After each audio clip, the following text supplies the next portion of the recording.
The unseen heroes? Those unsung heroes of the home, the doorknob.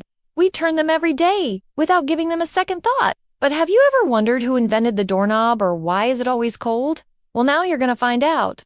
It all started back in ancient Egypt, around 2680 BC, when the pharaohs were busy being pharaohs and everybody else was busy not being pharaohs. Back then, doors were made of wood and people would knock them together like an awkward first date until someone finally said, "Hey, let us just make one door and put a hole in it so we can use it over and over again." That, my friends, is pretty much how all of human civilization began. Someone saying, "Hey, let's not do this again." But anyway, the ancient Egyptians didn't have any fancy doorknobs, but they did have a great idea. They would use a wooden peg that would fit into a hole in the top of the door and voila, problem solved. It was easy. It was cheap, and most importantly, it didn't require any of those pesky door frames that we use today.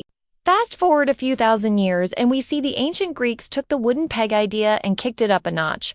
They introduced the spherical doorknob around 700 BC, and it became popular in ancient Greece and Rome. These doorknobs were made of bronze or iron, and were often decorated with intricate designs. In the Middle Ages, doorknobs fell out of style because everybody was too busy trying not to get murdered in a plague. But in the 18th century, they came back in a big way. During the Victorian era, people were going nuts over these ornate brass doorknobs that you can still find in old buildings today. Then, in the 19th century, the first patented doorknob was invented by an American named Albert H. Butts, and in 1904, the Schlage Lock Company introduced the familiar keyway that we know today. So why is it always cold? Well, the reason is simple. The outside temperature. Now, if you live in a warm climate, you may not notice it as much, but here in the Midwest, it gets downright frigid in the winter. And when you walk into your house after being outside for a while, the warm air inside your body tries to find a way to escape.